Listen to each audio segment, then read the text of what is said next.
नमस्कार दोस्तों, जय माता दी। दोस्तों, मैं हेमलता उपाध्याय आप सभी का अपने चैनल पर बहुत बहुत स्वागत करती हूं। दोस्तों, आज मैं आपको इस वीडियो में भाई दूज के त्यौहार की कहानी सुनाने वाली हूं। दोस्तों, कहानी अच्छी लगे तो वीडियो को लाइक ज़रूर कीजिएगा, साथ ही कमेंट में हैप्पी भाई दूज ज़रूर लिखिएगा। देखिए दोस्तों, एक समय की बात है। एक बुढ़ी अम्मा थी, उनके एक बेटा है और एक बेटी थी। बेटे की शादी हो चुकी थी। एक दिन भाई दूज के त्योहार पर बेटे ने बहन के घर जाने का आग्रह किया तो बुढ़ी अम्मा ने कहा, बेटा तेरी बहन तो बड़ी कलिया है, वह हर वक्त लड़ती है, तू उसके घर जाकर क्या करेगा। लेकिन बेटे के आग्रह करने पर बुढ़ी माँ ने उसे अनुमति दे दी। भाई अपनी बहन से मिलने के लिए घर से निकलता है। रास्ते में उसे नदी मिलती है। नदी कहती है, मैं तेरा काल हूँ, मैं तुझे डुबा दूंगी।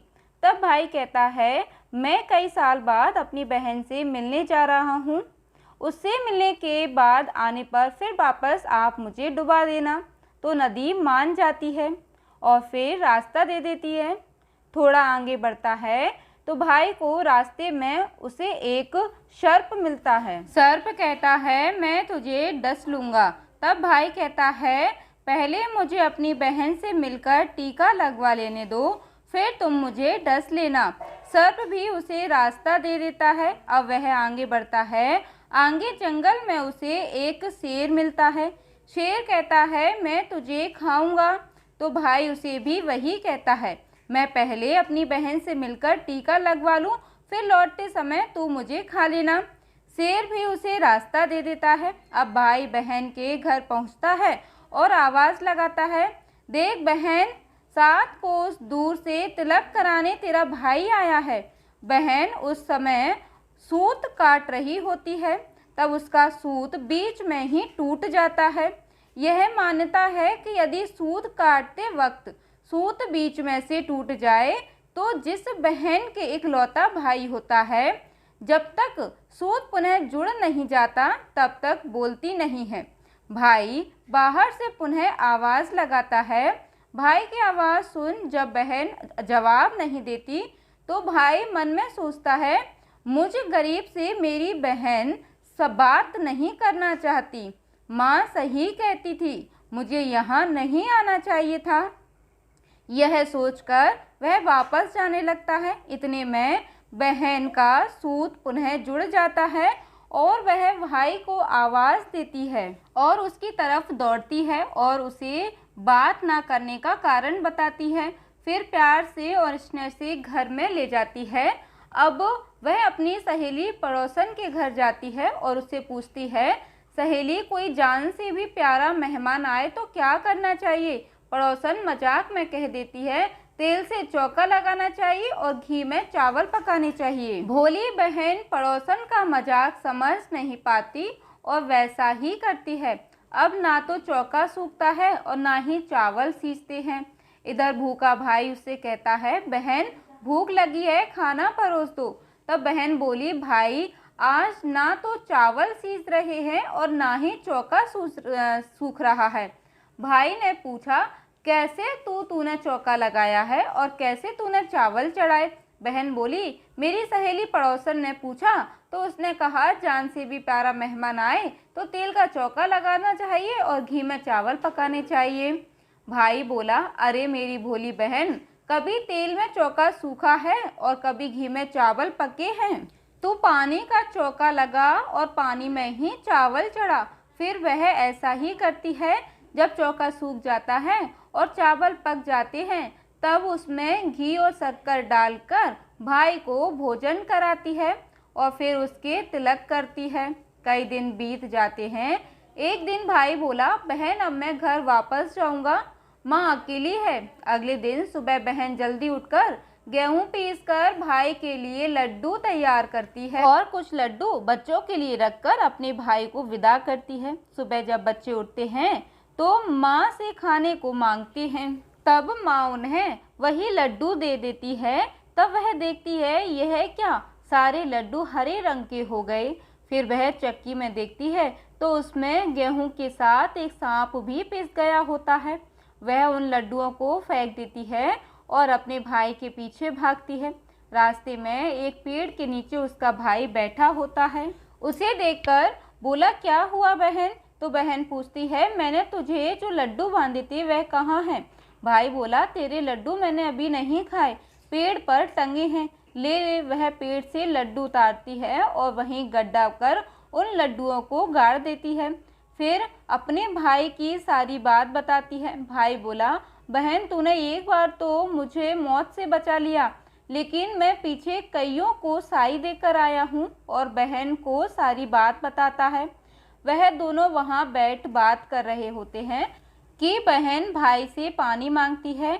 भाई बोला, थोड़ी दूर एक तालाब है, वहाँ से मैं अभी पानी लेकर आता हूँ। बहन बोली, मैं खुद जाती हूँ और पानी पीकर वापस आती हूँ। वह पानी पीने तालाब पर पहुँची तो देखती है कि वहाँ एक बुढ़िया बैठी है। वह उसके पास जाकर उससे पूछती है, माँ तुम यहाँ क्यों बैठी हो? तब वह बुढ़िया कहती है, मैं विधाता हूँ, एक बहन के भाई की टांग गड़ रही हूँ। तब वह पूछती है, माता वह कौन भाई है? तब विधाता कहती है एक भाई जिसके प्यार में उसकी बहन ने सांप की हत्या कर दी। बहन सोचती है, यह तो मेरा ही भाई है। वह घबरा जाती है और विधाता से पूछती है, हे माता, उस भाई को इस श्राप से बचाने के लिए क्या करना होगा? विधाता उसे बताती है कि उसकी एक बहन है, जब वह उसे गालियां दे और उसकी शादी होने तक यदि वह हर घात को टाल देती है तो उसका भाई बच सकता है। वह तुरंत अपने भाई के पास जाकर उसे कहती है, भाई मैं तुझे माँ के घर तक छोड़ने चलूँगी, लेकिन रुक, मैं अभी आती हूँ। और वह शेर के लिए माँ, सांप के लिए दूध और नदी के लिए ओढ़नी लेकर आती है। दोनों भाई बहन आगे बढ़ते हैं। रास्ते में उन्हें पहले एक शेर मिलता है। जैसे ही वह भाई को खाने के लिए आगे बढ़ता है तो बहन उसके आगे मांस का टुकड़ा डाल देती है। शेर मांस के टुकड़े को खाने में लग जाता है और दोनों भाई बहन आगे बढ़ जाते हैं। आगे उन्हें वह एक सांप मिलता है। जैसे ही सांप डसने के लिए आगे बढ़ता है, बहन सांप के आगे दूध का प्याला रख देती है। सांप दूध पीने लगता है और वह दोनों आगे चलते हैं। रास्ते में उन्हें नदी मिलती है जो भाई को डुबाने को तैयार होती है, पर बहन नदी को ओढ़नी उड़ा देती है। खुश होकर नदी रास्ता दे देती है, पर बहन उसी समय भाई को गाली देने लगती है। तब माँ बेटे से कहती है, इस कलिया बहन को क्यों ले आया? तब भाई बोलता है, माँ बहन तो बहुत अच्छी थी, पता नहीं घर आते ही इसे क्या हो गया। थोड़े दिनों में भाई का रिश्ता आता है। तब सब कहते हैं बहन पागल है पर भाग्यवान है। पर जब ससुराल वाले सगाई की मिठाई लाते हैं तो बहन कहती है, इसकी मिठाई क्यों बांटते हो, पहले मेरी बांटो। कई बड़े बुजुर्ग बोले, इसे भी भाई के साथ बिठा दो। सगाई शुरू होती है, वहाँ आग लग जाती है। बहन को तो पता ही था कि उसके भाई की घात है, उसने तुरंत ही वह आग बुझा दी। अब कुछ दिन बाद शादी के कार्यक्रम शुरू होते हैं, परंतु बहन हर समय भाई के साथ रहती थी। भाई की निकासी होने लगती तब बहन बोली, इसकी निकासी क्यों कराते हो, पहले मेरी निकासी कराओ और इसे पीछे के दरवाजे से लेकर जाओ। बहन के इतने कहते ही आगे का दरवाज़ा टूटकर गिर जाता है। सब कहते हैं, भले ही बहन कलिया है पर बराबर भाई की जान बचा रही है। जब भाई फेरों में बैठता है तो फिर बहन कहती है, इसकी जगह मैं फेरों में बैठूंगी। शादी के बाद जब दूल्हा दुल्हन की रात जागती है तो बहन कहती है, इसकी नहीं, पहले मेरी रात जगाओ। कई लोग बोले, बीच में पर्दा लगाकर इसे भी साथ में सुला दो। रात में जब भाई भाभी सो जाते हैं तब वहाँ एक सांप आता है। बहन तो तैयारी में ही बैठी थी, वह उसे पकड़कर टोकरी में रखकर सो जाती है। आज वह कई दिनों में निश्चित होकर सोती है। इधर उसकी माँ सोचती है, बेटी के उठने से पहले ही मेहमानों को विदा कर देती हूँ, वरना फिर शोर मचाएगी। जब बेटी उठकर देखती है घर में कोई नहीं दिखता, माँ से पूछती है, माँ सब मेहमान कहाँ चले गए? तब माँ कहती है, बेटा सब मेहमानों को विदा कर दिया। तब बेटी कहती है, माँ सब मेहमानों को वापस बुलाओ तभी मैं विदा होंगी। उसके कहने के अनुसार माँ सभी मेहमानों को वापस बुलाती है।